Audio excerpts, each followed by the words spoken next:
हे बघा, आपल्या 12वीच्या सिलेबसचं जे तिसरं प्रकरण आहे, प्रकरणाचं नाव आहे 1991 नंतरच्या महत्वाच्या संकल्पना आणि समस्या.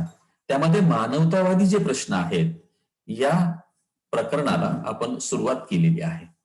या प्रकरणाचे आपण पूर्वी 3 भाग बघितलेले आहेत. आज आपण चौथा भाग जो आहे तो पाहणार आहोत. आपला चौथा भाग जो आहे, या भागामध्ये आपल्याला एका महत्वाच्या मुद्द्यावर चर्चा करायची आहे आणि तो मुद्दा म्हणजे लिंगभाव निगडित समस्या. आता काय प्रकार आहे हा नेमकं लिंगभाव निगडित म्हणजे काय?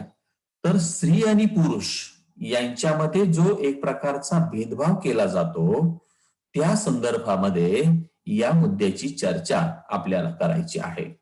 आपण म्हणत असलो कितीही तरी की सध्याचं युग जे आहे ते 21व्या शतकाचं युग आहे आणि या 21व्या शतकाच्या युगामध्ये स्त्री आणि पुरुष जे आहेत ते समान आहेत. आता स्त्री पुरुष समानता आहे, कायद्यानं समानता जी आहे ती मांडलेली आहे. आपण समानतेचं वातावरण जे आहे ते निर्माण केलेलं आहे. तरी सुद्धा जगामध्ये आज आपण बारकाईनं जर निरीक्षण केलं तर स्त्री आणि पुरुष जे आहे यांच्यामध्ये भिन्नता असलेली दिसून येते. म्हणजे जगातील अनेक प्रदेशामध्ये स्त्रिया गरिबी आणि मागासलेपणाच्या ज्या समस्या आहेत, या समस्यांना सामोरं जात आहे. म्हणजे हे चित्र फक्त मागासलेल्या देशामध्ये, अप्रगत देशांमध्ये किंवा विकसनशील देशामध्ये आहे असं नाहीये. तर अशा प्रकारची परिस्थिती जी आहे ती अगदी प्रगत राष्ट्रांमध्ये सुद्धा दिसून येते की स्त्रियांची परिस्थिती ही पुरुषांच्या तुलनेमध्ये, हा मुद्दा महत्वाचा येतो, की स्त्रियांची परिस्थिती ही पुरुषांच्या तुलनेमध्ये मागासलेपणाची आहे. वस्तू आणि मालमत्तेच्या वाटपामध्ये जरी आपण विचार केला तर त्या ठिकाणी भेदभाव होताना दिसून येतो. कशामध्ये म्हटलंय? वस्तू आणि मालमत्ता. समजा वडिलांची जी प्रॉपर्टी आहे, संपत्ती जी आहे, त्यामध्ये वाटा देत असताना शक्यतो ते स्त्रियांना वाटा देण्याचे प्रकार जे आहेत, तिचा हिस्सा देण्याचे जे प्रकार आहेत ते त्या ठिकाणी दिसत नाहीये. मुलाचा जसा विचार केला जातो त्या पद्धतीनं मुलींचा विचार होताना दिसत नाहीये आणि म्हणून अशा प्रकारची जी परिस्थिती आहे ती त्या ठिकाणी दिसते आणि म्हणूनच असं म्हटलं जातं की स्त्रिया आणि पुरुषांमधील सत्तेची असमान समीकरणे आहेत. सत्तेची समीकरणं ही असमान आहेत. त्याचबरोबर स्त्रिया व मुलींना विना मोबदला घरगुती जबाबदाऱ्या ह्या पार पाडाव्या लागत आहे. त्यांना कुठल्याही प्रकारचा मोबदला स्त्रियांना दिला जात नाहीये. पुरुषांना घरातली जी कामं आहे, आपण बघा प्रत्येकानं आपल्या कुटुंबातलं जर समजा बारकाईनं निरीक्षण केलं तर कुटुंबातली घरातली जी जबाबदारी आहे ती संपूर्ण स्त्री आणि मुलींवर असते. त्या तुलनेमध्ये पुरुषांना जबाबदारी नसते. असं होत नाहीये की एक दिवस पुरुषांना स्वयंपाक करायचा, एक दिवस स्त्रियांनी स्वयंपाक करायचा, एक दिवस पुरुषांनी भांडी घासायची, एक दिवस स्त्रियांनी भांडी घासायची. असं होतंय का? नाही होत. आणि म्हणून ही असमानता जी आहे ती या ठिकाणी दिसून येते. तसंच आता मी म्हटल्याप्रमाणे संपत्तीच्या वाटपामध्ये सुद्धा वडिलांची जी संपत्ती आहे ती मुलांना वाटून दिली जाते. त्या तुलनेमध्ये स्त्रियांना तिचा हिस्सा जो आहे, तिचा वाटा जो आहे तो त्या ठिकाणी मिळत नाहीये आणि म्हणून अशा पद्धतीची एक समान पद्धतीची जी रचना आहे ती असायला पाहिजे होती. वास्तविक पाहता ती दिसत नाहीये. आणि म्हणूनच 1970 नंतर महिला सक्षमीकरणाची जी संकल्पना आहे ती महत्वाची मानली गेली. 1970 नंतर त्यामध्ये बदल झाला. आता सक्षमीकरण म्हणजे काय या शब्दाचा अर्थ या ठिकाणी आपण अगोदर समजून घेऊया. आता सक्षमीकरण या शब्दाचा जो अर्थ आहे, सक्षमीकरण या शब्दाचा जो अर्थ आहे तो आपण या ठिकाणी बघणार आहोत की ज्या प्रक्रियेद्वारे शोषित व्यक्तींना स्वतःच्या आयुष्यावर ताबा मिळवता येतो, मूलभूत गरजा भागविता येतात, त्यांच्यात आत्मविश्वास व स्वाभिमान वाढवून अन्यायाविरुद्ध लढा देण्याचे बळ त्यांच्यामध्ये निर्माण होते. बघा, व्याख्या तुम्हाला समजली असेल, नाहीतर मी पुन्हा एकदा सांगतो बघा, की सक्षमीकरणाची प्रक्रिया म्हणजे नेमकं काय?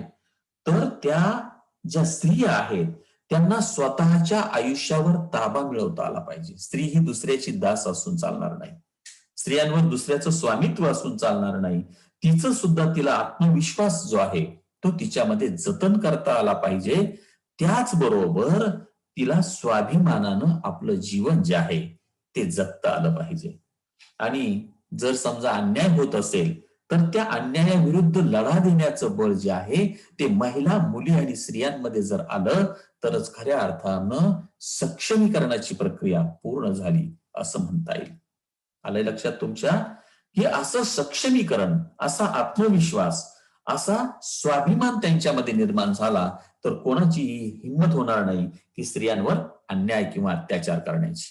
आणि म्हणून अशा पद्धतीने ही बाब फक्त कागदोपत्री करून चालणार नाहीये, तर त्यांना समान अशा पद्धतीची जी वाटणी आहे, समान पद्धतीचा हक्क जो आहे तो स्त्रियांना मिळाला पाहिजे. आणि म्हणून या 1970 नंतर ही सक्षमीकरणाची जी संकल्पना आहे ती रूढ झालेली आपल्याला दिसून येते.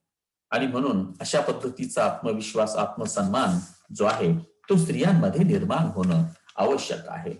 आता 1976 मध्ये संयुक्त राष्ट्र संघटना जी आहे किंवा युनो आपण ज्याला म्हणतो, या संयुक्त राष्ट्र संघटनेनं स्त्रियांसाठीचं दशक सुरू केलं. म्हणजे दशक म्हणजे 10 वर्षाचा जो कालखंड आहे तो त्या ठिकाणी सुरू केला आणि त्यातून समान हक्क, समान संधी यांना प्रोत्साहन देणं हा हेतू आहे. म्हणजे संयुक्त राष्ट्र संघटनेनं त्याची सुरुवात केली आहे आणि संयुक्त राष्ट्र संघटनेचे जे रूल्स रेग्युलेशन्स असतात ते बऱ्यापैकी जगातले सर्व देश त्याचं पालन करत असतात, ते फॉलो करत असतात.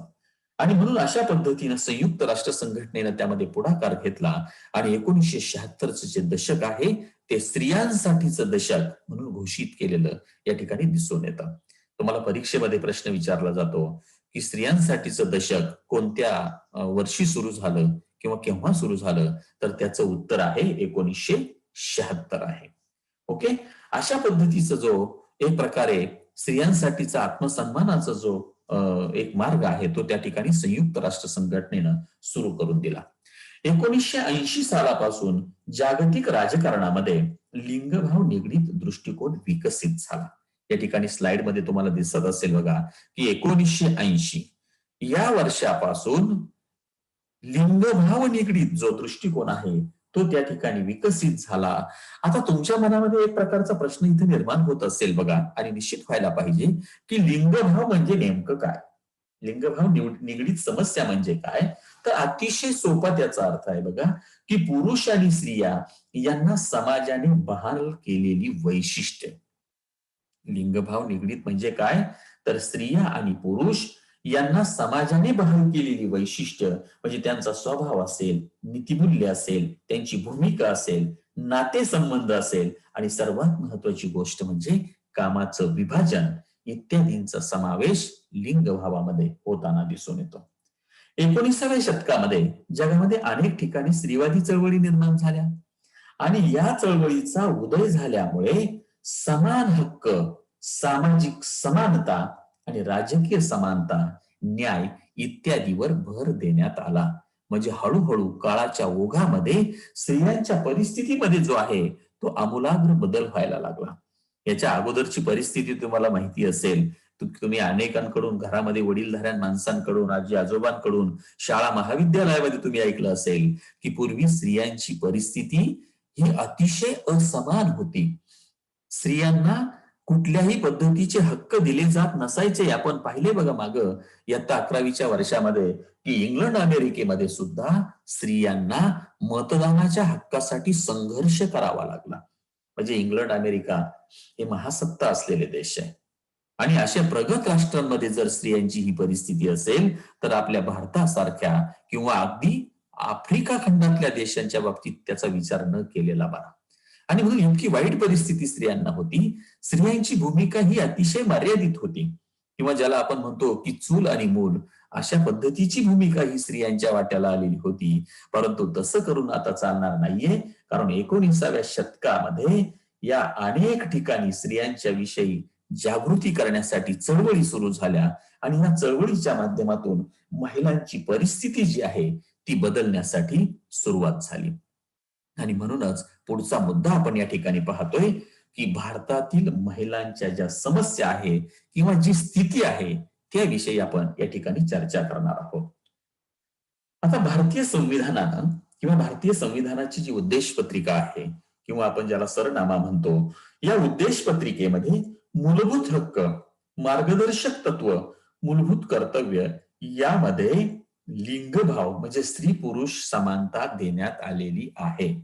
लिंगभाव म्हणजे काय? तर स्त्री आणि पुरुष यांच्यामध्ये समानता सुद्धा या ठिकाणी देण्यात आलेली आहे. म्हणजे भारताच्या संविधानामध्ये तर आहेच हे, परंतु संविधानाच्या अगोदर तुमच्या पुस्तकामध्ये छापलेली बघा ती प्रास्ताविका आहे, तो सरनामा आहे, त्यामध्ये सुद्धा या ठिकाणी समानता जी आहे ती देण्याचा प्रयत्न घटनाकारांनी निश्चितपणे केलेला आहे. आणि असं असून देखील राज्यघटनेमध्ये नोंद असून देखील स्त्रियांना अनेक समस्यांना सामोरं जावं लागतंय. मग अशा ह्या ज्या समस्या आहेत त्या समस्यांना सामोरं जात असताना त्यांना कोणकोणत्या समस्या त्यांच्या पुढे आहेत, तर पहिली गोष्ट आपण या ठिकाणी पाहतोय, स्लाइडमध्ये तुम्हाला दिसत असेल, नंबर 1 की आर्थिक असमानता. स्त्री आणि पुरुष यांच्यामध्ये आर्थिक असमानता असलेलं चित्र हे भारतामध्ये दिसून येतं. आणि म्हणून भारतातील सर्वात मोठ्या समस्येपैकी ही एक महत्वाची समस्या म्हणून ओळखली जाते. ती म्हणजे स्त्री आणि पुरुष यांच्या वेतनामध्ये फार मोठा फरक किंवा दरी आहे. स्त्रियांना कमी वेतन, पुरुषांना जास्तीचं वेतन, ही जी परिस्थिती आहे ती कुठंतरी थांबली पाहिजे. आपण एकीकडे म्हणतो बघा की समान काम समान वेतन कायदा जो आहे तो अशा पद्धतीने असला पाहिजे, परंतु खाजगी क्षेत्रामध्ये जे प्रायव्हेट सेक्टर्स जे आहेत त्या ठिकाणी बघा तुम्ही स्त्री आणि पुरुषांचं जे वेतन आहे ते असमान असलेलं आपल्याला दिसून येतं. साधं एक चित्र बघा की ग्रामीण भागातले आपण सर्व आहोत. ग्रामीण भागामध्ये शेतामध्ये काम करण्याचं जी शेतातली रोजची मजुरी असते त्याचा जर विचार केला तर पुरुष आणि स्त्रियांना समान वेतन आहे का? निश्चितच नाही. पुरुषांना जास्तीचं वेतन आहे, स्त्रियांना कमी वेतन दिलं जातं. आणि म्हणून ही जी तफावत आहे ती या ठिकाणी थांबली पाहिजे. आणि म्हणून श्रमिकांच्या बाजारपेठेतील महिलांची जी टक्केवारी आहे ती फक्त आणि फक्त 28.2% इतकी कमी असलेली आपल्याला दिसून येते. आणि म्हणून ही आर्थिक असमानता असलेली आपल्याला या ठिकाणी स्पष्ट करता येईल किंवा आपल्याला सांगता येईल. म्हणजे अशा पद्धतीची आर्थिक असमानता ही या ठिकाणी आपल्याला दिसून येते. दुसरा मुद्दा याच्यामध्ये आहे बघा, तो म्हणजे तस्करी आणि शोषण.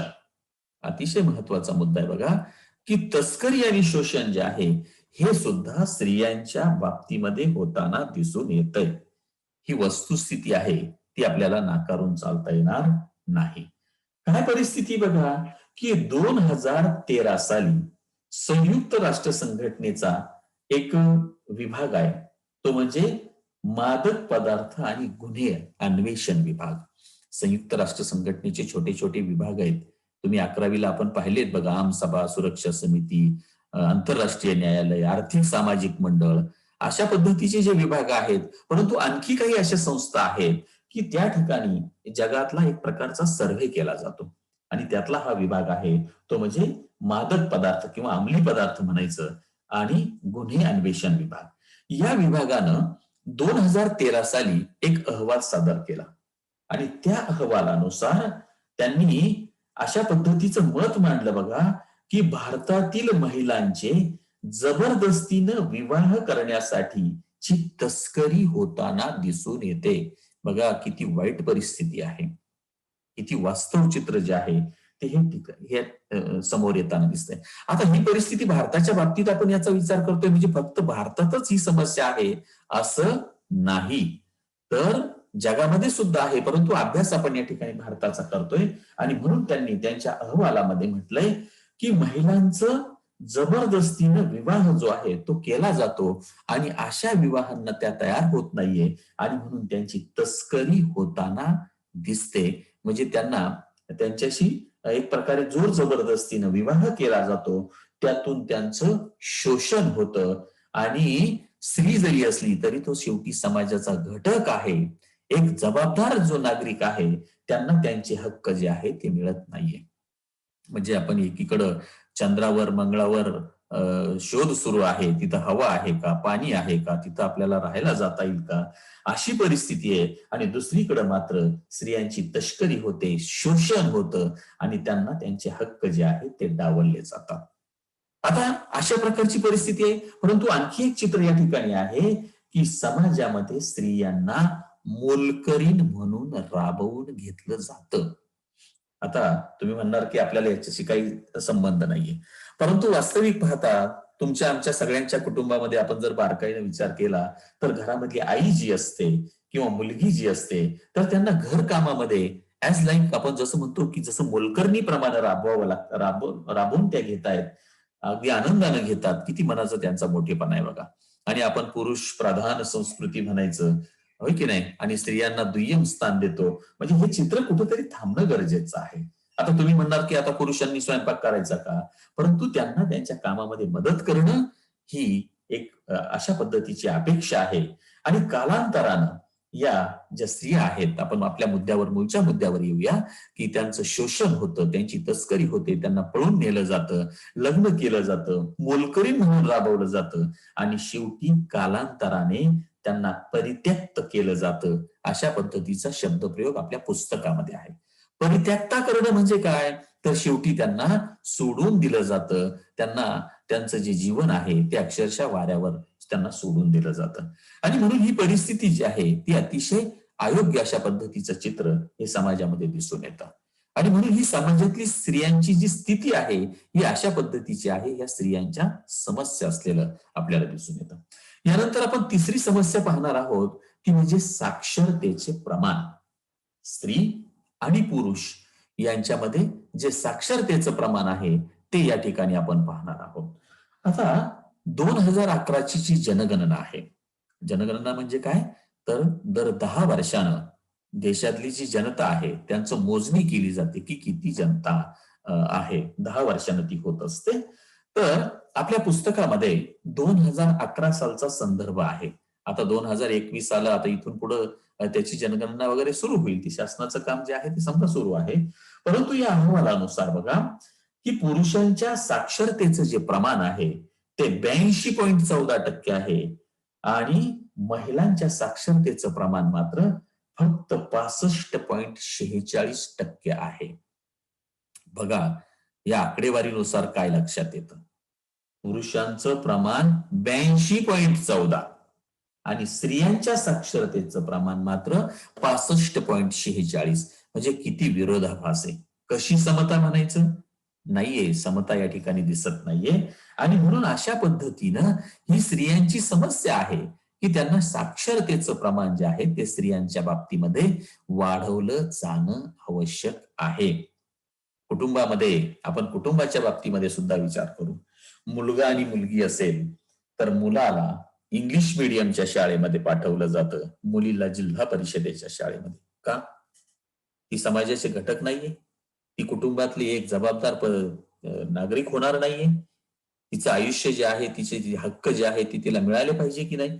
परंतु असं चित्र होत नाहीये. किंवा एखादी वस्तू खरेदी करत असताना अगोदर मुलाला खरेदी केली जाते, सेकंड प्रेफरन्स मुलीला दिला जातो. ही गोष्ट कुठेतरी थांबणं गरजेचं आहे. आपण फक्त पुस्तकी चर्चा करून या ठिकाणी चालणार नाहीये, तर प्रत्येकानं आपण आपल्या कुटुंबामध्ये सुद्धा महिलांचा, स्त्रियांचा, मुलींचा या ठिकाणी सन्मान करणं गरजेचं आहे. आणि हे कधी होईल, तर साक्षरतेचं प्रमाण जे आहे ते स्त्रियांचं वाढलं पाहिजे.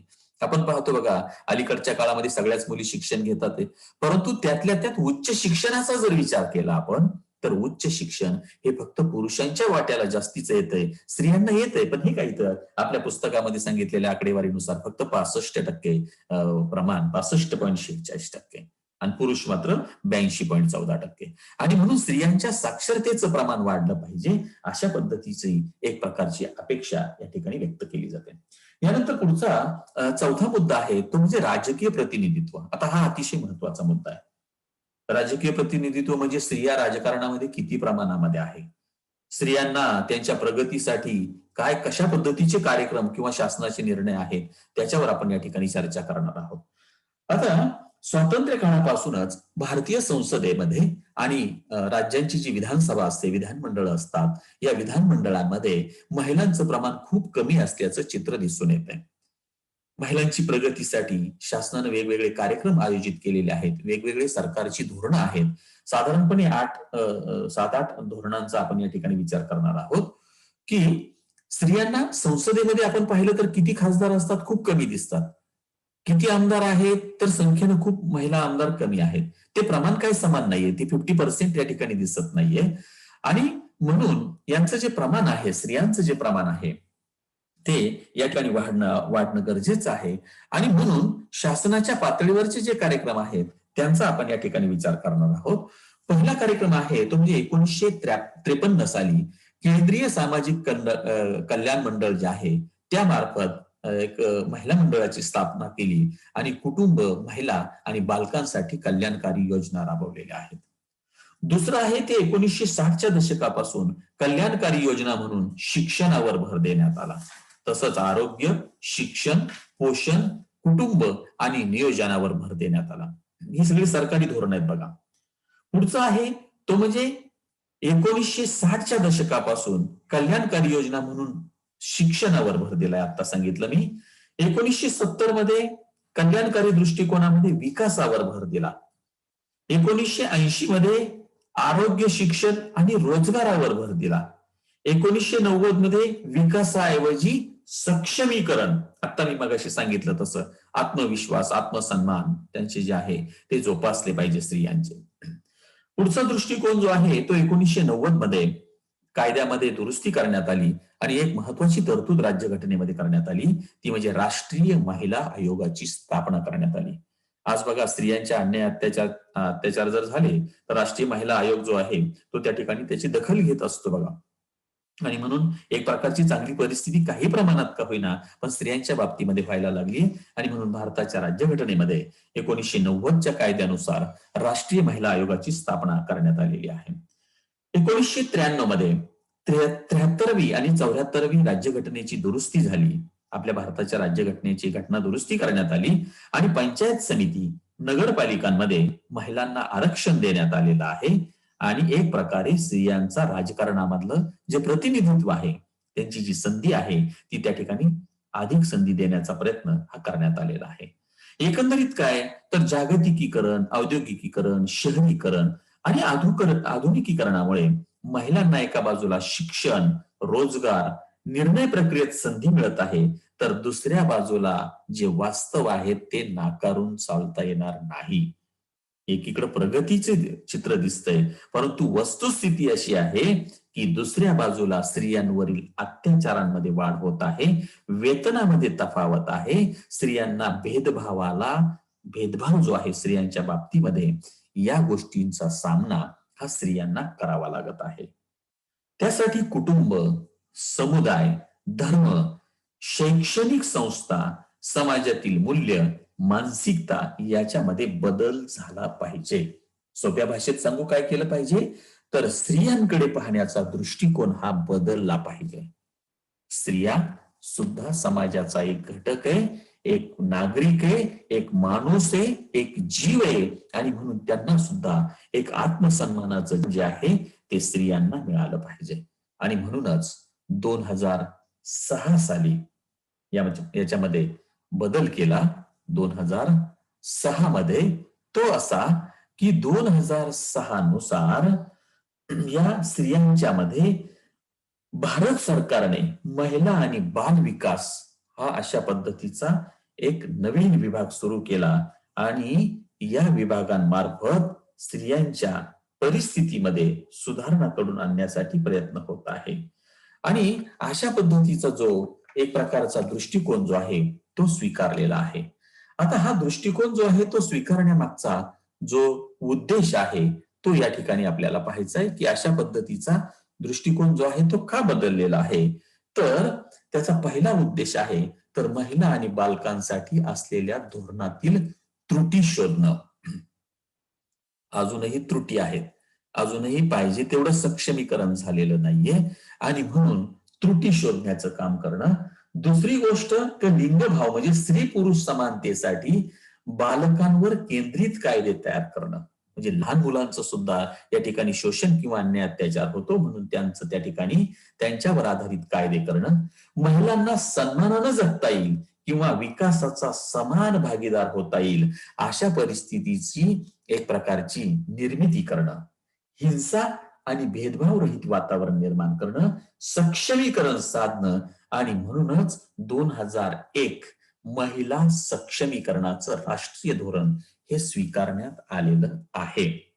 आणि 2016 मध्ये महिलांसाठी राष्ट्रीय धोरणाच्या मसुद्याची निर्मिती करण्यात आली. अशा पद्धतीनं स्त्रियांचं जे सक्षमीकरण आहे त्या संदर्भामध्ये उपाययोजना ज्या आहेत त्या करण्यात आलेल्या आपल्याला दिसून येतात. आणि म्हणून महिलांची आणि स्त्रियांची जी स्थिती आहे ती अशा पद्धतीचं चित्र भारताच्या बाबतीमध्ये मांडलेलं आहे. अशा प्रकारे आपण या तिसऱ्या प्रकरणामध्ये मानवतावादी समस्या या जागतिक स्वरूपाच्या आहे आणि त्या सोडविण्यासाठी भारत सरकारनं वरील प्रमाणे योजना राबवलेल्या आहेत. या ठिकाणी आपलं तिसरं प्रकरण जे आहे ते संपलेलं आहे. ओके, धन्यवाद.